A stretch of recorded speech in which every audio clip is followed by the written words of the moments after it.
আপনি যদি একজনের স্বপ্ন পূরণ করতে যদি নষ্ট করেন, একজনের স্বপ্ন পূরণ করতে যদি আপনি অবহেলাই করেন, ইগনোর করেন, আপনার স্বপ্ন কিন্তু কখনোই পূরণ করতে পারবেন না। কেমনে পূরণ করতে পারবেন না? ফেসবুকে যারাই কন্টেন্ট তৈরি করে, ফেসবুকে যারা ভিডিও তৈরি করে, প্রত্যেকটা কন্টেন্ট, প্রত্যেকটা ভিডিও কিন্তু তাদের একটা স্বপ্ন, তাদের একটা ড্রিম থাকে যে না, আমি এই ভিডিওটা আপলোড করব, এই রিলসটা আপলোড করব, এই রিলসটা আমার একটা ভালো একটা রিলস এঙ্গেজমেন্ট তৈরি করবে, এই রিলস থেকে, এই কন্টেন্ট থেকে আমি একটা ভালো কিছু পাবো, এরকম কিন্তু একটা স্বপ্ন থাকে প্রত্যেকটা কন্টেন্ট ক্রিয়েটারের। স্বপ্নই থাকে প্রত্যেকটা রিলসের মাধ্যমে। এখন আপনি কি এই রিলসটার, তার যে স্বপ্ন, এই স্বপ্নটাকে আপনি কখনো নষ্ট করে দেবেন?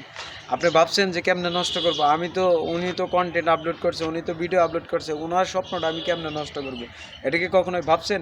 আপনারা সাধারণত কিন্তু এটাই ভাবেন যে না, উনি ভিডিও আপলোড করতেছে, উনি কন্টেন্ট তৈরি করতেছে, ওনার স্বপ্ন আমি কেমনে নষ্ট করবো। হ্যাঁ, আপনি ওনার স্বপ্নটা নষ্ট করবেন এইভাবে, যখন নিউজ ফিডে আপনার কাছে ফেসবুক একটা ভিডিও সাজেস্ট করবে, এই ভিডিওটা যদি ইগনোর করেন, ভিডিওটা যদি না দেখেন, ভিডিওটা যদি লাইক কমেন্ট না করেন, ভিডিওটা যদি না দেখে আপনি ইগনোর করে যান, তাহলে কিন্তু তার স্বপ্ন আপনি কিন্তু নষ্ট করছেন। এখন তার স্বপ্ন যদি আপনি নষ্ট করে থাকেন, তার একটা ড্রিম, তার একটা পরিকল্পনা, তার একটা ইচ্ছা আকাঙ্ক্ষা যদি আপনি একটা কন্টেন্টটাকে ইগনোর করার কারণে যদি নষ্ট করে থাকেন, আপনি কি কখনোই ফেসবুকে ভালো কিছু করতে পারবেন? আপনার স্বপ্ন কি কখনোই ফেসবুকে পূরণ করতে পারবেন?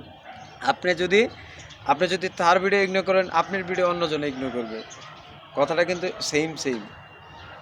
বাংলাতে একটা প্রবাদ আছে, কারো বাড়িতে যদি আপনি ঢিল মারেন, আপনার বাড়িতে কিন্তু পাটকেল আসবে। কথাটা কিন্তু এটাই, ঠিক আছে?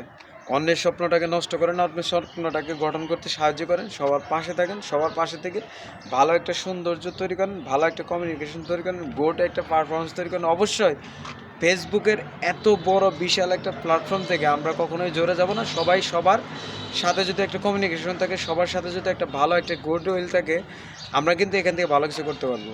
এখন অন্যের স্বপ্নটাকে ইগনোর করে নিজের স্বপ্ন বাস্তবায়ন করবেন, এটা কিন্তু কখনোই হবে না। ভেবে দেখবেন। আসসালামু আলাইকুম।